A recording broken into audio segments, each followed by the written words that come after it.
हादोरनि थाखाय भारतीय रौनिया हानजायाव 24 बोसोर खामानि मावनानै आजिरा लाबाय तामुलपुर जिल्लानि कनक रामसियारिया।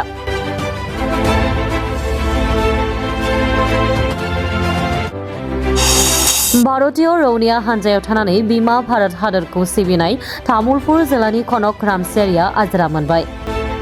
थांनाय 2002 मायथाइ समनिफ्रायनो इन्डियान आर्मियाव हाबनानै 24 बोसोर बिमा भारत हादोरखौ सिबिबोदोंमोन कनक रामसियारिया।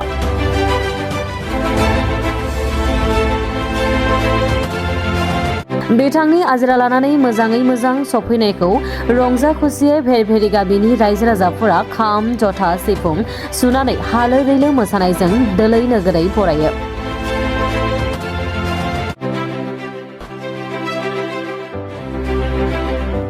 भेरभेरि गामि आफाद आरो लाइमोनफोरा ज'ज'यै ओंखारबोनानै आर'नाइ फालि होनानै खुलुमनाय आरो मान बावनायजों बरायो।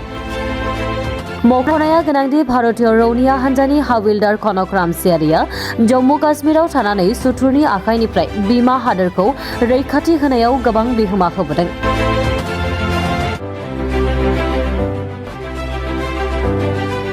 बिथाङा सुथुरनि हेंथायै अभारेन्स जानाय समाव गोबां खेब बाहागो लादोंमोन। ओनसोल आरो गामिनि रायजो राजाफोरा आजिरा लानानै फैनाय समाव गावखौ गाजा गोमजायै बरायनायखौ गोजोननायजों साबायखर बावो। लोगोसेनो फैबाय थानाय समाव रायजो आरो समाजनि गेजेराव थानानै संसार जालांनायनि बाथ्राखौ फोरमायथियो हाविलदार कनक बर'आ।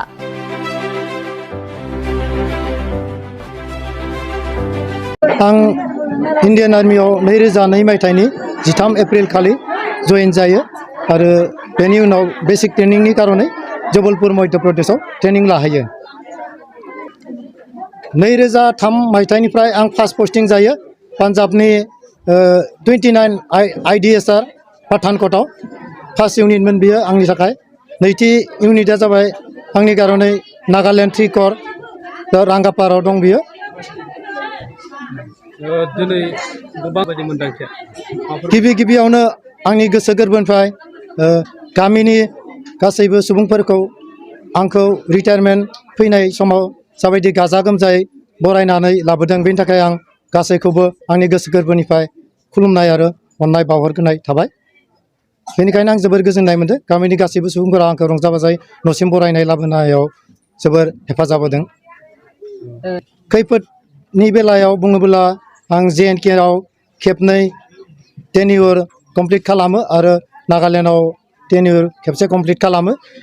JNK नि बेलायाव गोबां जेंनानि मोगा मोगि जानो गोनां जायो, थेवब्लाबो जोंनि समाव जेबो बेबायदि टेररिस्ट हादसा जायाखै आरो नागालेण्डआव थानाय समावबो मोजाङैनो मोजां गावनि डिउटिखौ मावफुंनानै फैनो हादों।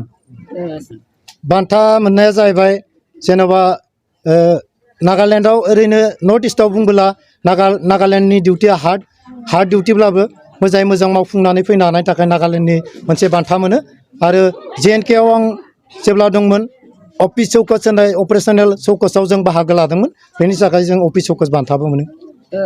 अपारेशन हिसाबै जोङो ओरैनो जेनेबा सोलिबाय थानाय सिटुवेसन बा दावहायाव जेबो बाहागो लायाखै, बाट दावहानि इयुन बाहागो हिसाबै सापर्टिं हिसाबै जों खामानि मावगासिनो थायोमोन। जिहेतु आजिखालनि जि लाइमोनफोरखौ आं बेखौनो बुंनो सानो जे लाइमोनफोरा फरायनायजों लोगोसे गावनि फिजिकेल देहायारिखौ जेब्लाबो गोख्रोङै लाखिनाया गोनांथि जायो। देहायारि गोख्रोंथि लाखियोब्ला जेनेबा जायफोरा डिफेन्सआव साख्रि मावनो गोसो दं बिसोरनि थाखायथ' साबसिन, आरो साख्रि मावैफोरनि थाखायबो बे देहायारि बेराम आजारनिफ्राय बारग'नायनि गोबां राहा होननानै आं सानो। रिटायारमेन्टनि उनाव आं दासिमबो गावनि जे फिउचार नेक्स्ट स्टेपखौ मा लागोन बिनि थाखाय आं थिरांथा लाथ'वाखै। 6 माससोनि उनाव आं थिरांथा लानो सानदों। समाजारि बिथिङाव नोंथाङा माबायदि बाहागो लागोन? समाजारि बिथिङाव गामिजों गोरोबनानै खामानि मावलांनो आरो इयुनाव साननोसै बिनि बागै एसे गोथौयै नायबिजिरनानै। 2022 मायथाइनि बैसाग मासाव दिनै जोंनि गामिनिनो कनक रामसियारि बिथाङा 24 बोसोर इन्डियान आर्मियाव खामानि मावनानै देशनि थाखाय खामानि मावबोबाय। बिथाङा लोगोसेयैनो भेरभेरि गामिनि गासैबो रायजो राजा बिथांमोना खाम सिफुंजों लोगोसे मोसानानै गाजा गोमजायै रङिया स्टेसननिफ्राय गामिसिम बरायनानै लाबोयो।